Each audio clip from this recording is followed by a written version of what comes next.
The sound of footsteps outside made Busiah, who was nearly asleep, open her eyes in the dark. She raised her arm to check the clock, which read 2:28. Everyone knew that in addition to being an expert in her field, she was also skilled in the art of sleeping soundly. However, being in a strange place made it difficult to relax completely.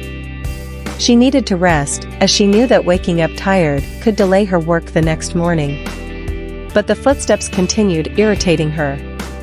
Who would be walking around at this hour, she thought. Could it be some local spirit? She had already made the proper offerings and requested permission from the spirits at the beginning of the night. Couldn't they wait until I was asleep to appear in my dreams, she muttered. Busiah turned to her side, facing away from her personal karma, and tried to ignore the irritating presence outside. Earlier in the evening, Finya had teased her in various ways, but Busiah decided not to engage.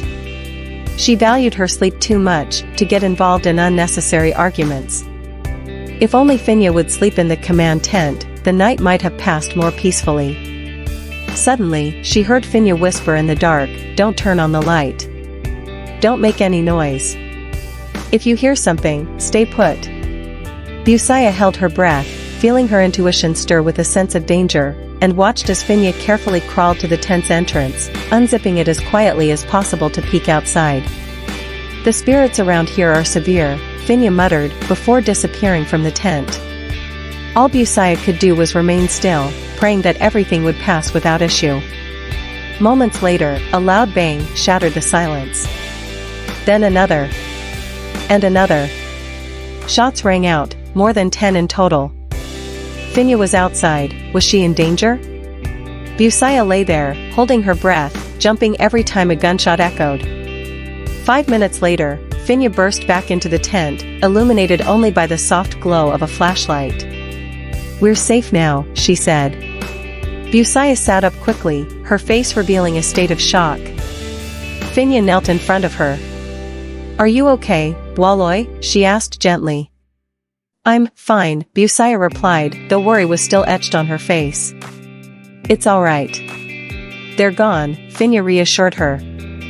"Who were they?" Busiah asked. "I think they were thieves trying to steal something to sell," Finya answered, placing a hand on Busiah's shoulder. "Are you sure you're okay?" Busiah nodded, and Finya handed her a bottle of water. "Drink some water first." "Are you all right, Fin?" Busiah asked in return. "I'm fine," Finya said, standing up. The officers on duty fired, and the thieves ran off. "Let's get some sleep. There's nothing more to worry about." Busiah looked at her friend thoughtfully. "I didn't know you carried a gun." "Only for emergencies," Finya answered, lying back down. "Go to sleep, Walloy. You have work tomorrow. If anything happens, I'll wake you up." The firm order, disguised as advice, made Busiah lie down again, trying to force herself back to sleep. She noticed Finya settling down as well, though Finya stayed restless, drifting between naps and wakefulness. The next morning, Busiah, still groggy, wanted to thank Finya, who had at least made her feel safer. But by dawn, her friend had already left her bed. After the morning meeting, the guidelines were set for the identification experts and forensic officers. The primary task was to identify the victims so the remains could be returned to their families for religious ceremonies, with the police handling the process. Officials confirmed that the commotion last night was an attempted robbery. Thankfully, the thieves were chased off in time and nothing was lost. 2 more forensic officers joined the team, easing some of the workload for Busiah and Finya. Later, Busiah found herself standing in front of the body of a victim whose lower half was missing. She squatted down, closed her eyes, took a deep breath, and looked up at the sky. "May you rest in peace," she murmured.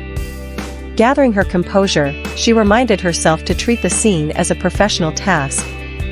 She recalled her experience as a volunteer at an exhumation in an abandoned cemetery, where she had once shown an uncanny ability to predict where bodies were buried. She had learned to use hoes, shovels, and other tools, helping to unearth graves and exhuming remains. That experience taught her about skeletal anatomy and almost mystical volunteer work that had deeply shaped her skills. This was why Busia believed Finya had an advantage. Unlike herself, Finya had more field experience and rarely stayed confined to a classroom.